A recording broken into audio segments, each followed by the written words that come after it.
atas pengertian dan dukungannya terhadap pelaksanaan kebijakan pembatasan kegiatan masyarakat yang kita lakukan. Pilihan masyarakat dan pemerintah adalah sama, yaitu antara menghadapi ancaman keselamatan jiwa akibat COVID-19 dan menghadapi ancaman ekonomi, kehilangan mata pencarian dan pekerjaan. Untuk itu, kebijakan kita dalam penanganan pandemi COVID-19 ini akan bertumpu kepada 3 pilar utama. Yang pertama, kecepatan vaksinasi. Yang kedua, penerapan 3M yang masif di seluruh komponen masyarakat. Yang ketiga, kegiatan testing, tracing, isolasi, dan treatment secara masif. Kita juga mau nolak juga kan aturannya pemerintah kan. Ya kita sebagai masyarakat biasa ini ya nurut aja sama pemerintah. Kalau diperpanjang ya mau buat apa kita kan? Nggak bisa ngapa-ngapain juga kan. Ya apa sebagaimana aturan pemerintah kita turut. Namun yang kita harapkan COVID ini bisa berlalu biar semua aktivitas kegiatan kita bisa normal kembali. Tapi pemerintah memutuskan bahwa PPKM ini perlu kita ambil untuk menghentikan laju penularan varian Delta. Untuk meringankan beban rakyat yang terdampak PPKM ini, Bapak Presiden telah memerintahkan kami, para menterinya, untuk memberikan tambahan bantuan dari pemerintah yang bisa diberikan untuk meringankan beban akibat PPKM ini. Karena itu, karena dia makhluk Allah Subhanahu wa taala atau perkenan Allah Subhanahu wa taala, kalaupun dia buatan yang dispekulasikan beberapa pihak, maka sesungguhnya pelindung yang terbaik adalah Sang Maha Pencipta. Perlindungan apalagi yang lebih hebat dari itu semua. Jadi jangan heran tuh kalau misalnya mereka-mereka yang ahli ibadah nggak pernah pakai masker, mereka nggak khawatir. Tapi orang yang memandang medical dan technical akan berdebat memang. Debatnya adalah, waduh nanti dia menularkan orang lain dan lain sebagainya. Jadi hidup dengan penuh kecurigaan. Sampai-sampai kita kalau ketemu orang itu langsung curigation, langsung bercuriga ya. Sebab orang tersebut jangan-jangan pembawa COVID. Padahal COVID-19 ini sendiri sampai sekarang masih menjadi kontroversi.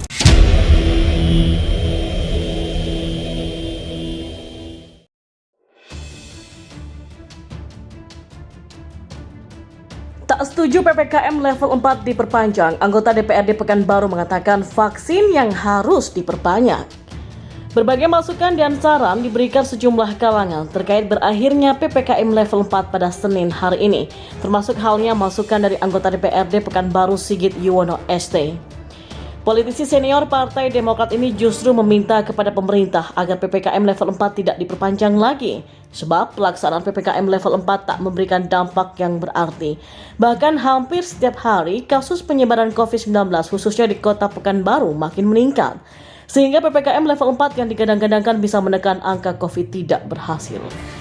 Saya kurang setuju ya, lebih baik gencarkan saja sosialisasi prokes kepada masyarakat. Karena dengan penerapan prokes bisa menurunkan angka COVID-19, kata Sigit. Lebih lanjut disampaikannya bahwa untuk penyekatan jalan yang dilakukan selama PPKM level 4 juga bukan solusi.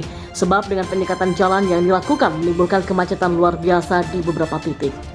Seperti diketahui PPKM level 4 sudah dilaksanakan sejak 26 Juli sampai hari ini. Pemkot Pekanbaru sendiri sudah melakukan rapat evaluasi dan persiapan perpanjangan PPKM level 4 tahap 2. Pemkot menunggu instruksi pemerintah pusat apakah PPKM level 4 ini diperpanjang atau tidak sama sekali. Dan menurut Sigit yang harus dilakukan pemerintah selain penerapan ketat prokes, juga memastikan ketersediaan vaksin untuk masyarakat. Dengan begitu maka target pemerintah untuk mencapai herd immunity bisa tercapai. Vaksinnya yang harus diperbanyak. Kita lihat sekarang antusias masyarakat akan vaksin tinggi, tapi ternyata stok vaksin di Kota Pekanbaru selalu kosong, kata Ketua Komisi 4 DPRD Pekanbaru ini. Dan hingga akhir bulan Juli kemarin, masyarakat Kota Pekanbaru yang sudah vaksin baru sekitar 300.000 orang.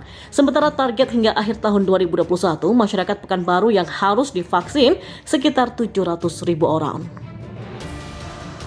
Petugas kepolisian semakin serius dalam menyekat jalan prokes di Kota Pekanbaru pada hari terakhir pemberlakuan pembatasan kegiatan masyarakat atau PPKM level 4 pada Senin. Diketahui penyekatan arus lalu lintas lebih dioptimalkan di Jalan Sudirman dan sedikitnya ada 20 titik menuju Jalan Sudirman yang disekat oleh petugas kepolisian. Ini dikatakan Kasat Lantas Polresta Pekanbaru AKP Angga Wahyu Prihantoro. Penyekatan tersebut menciptakan kemacetan di berbagai lokasi. Warga Kota Pekanbaru pun melemparkan berbagai protes. Winardi, seorang warga Jalan Haji Mustafa, juga mengaku jengkel karena jalan setapak kecil di depan rumahnya pun terkena imbas macet. Volume kendaraan yang ramai membuat jalan retak dan debu berterbangan. Hal ini membuat jengkel Winardi dan para tetangganya. Lain halnya dengan Atika, seorang warga Jalan Irkab yang mempertanyakan efektivitas dan manfaat penyekatan arus lalu lintas yang dilakukan pemerintah. Atika juga menyebut ada kesalahan strategi yang dilakukan dalam pelaksanaan PPKM khususnya di Kota Pekanbaru. Atika pun berharap seandainya PPKM level 4 di Kota Pekanbaru diperpanjang, maka pemerintah mencari strategi lain yang jauh lebih tepat sasaran. Sementara itu, Gubernur DKI Jakarta Anies Baswedan mengatakan seluruh aktivitas masyarakat di ibu kota akan normal kembali apabila seluruh warga sudah menerima vaksin COVID-19 lengkap. Menurut Anies, kewajiban vaksinasi bertujuan untuk meminimalisir potensi penularan dan mengurangi resiko setelah terpapar COVID-19. Namun begitu kewajiban itu tak berlaku bagi warga yang belum bisa divaksin, baik karena alasan medis maupun penyintas COVID yang memerlukan jeda waktu sebelum menerima vaksin. Karena itulah bila termasuk dalam kategori tersebut, maka masyarakat hanya perlu membawa surat keterangan dokter yang menyatakan mereka belum bisa divaksin karena alasan tertentu. Lebih lanjut, Anies menuturkan bahwa saat ini jumlah kasus COVID-19 di DKI menurun signifikan dalam 2 pekan terakhir. Hal ini tidak terlepas dari peran semua elemen masyarakat yang selalu mematuhi prokes secara ketat dan mengikuti program vaksinasi yang digulirkan pemerintah. Kendati demikian, mantan Menteri Pendidikan dan Kebudayaan itu berharap agar masyarakat tetap melaksanakan prokes karena potensi penularan virus masih bisa terjadi.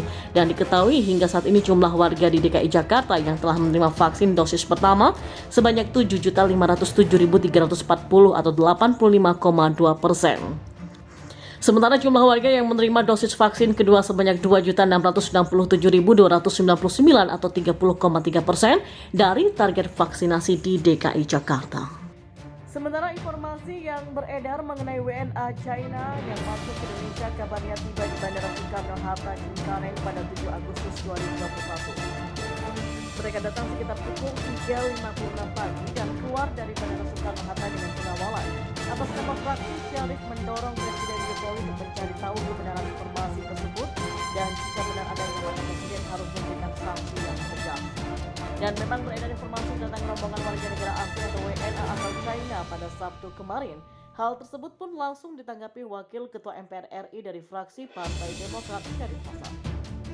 Politisi Demokrat itu mempertanyakan masuknya WNA China yang bisa kapan saja masuk Indonesia meski dalam PPKM level 4. Dan tak hanya itu, pemerintah pun telah resmi melarang masuknya orang asing termasuk pekerja asing ke Indonesia mulai 21 Juli 2021.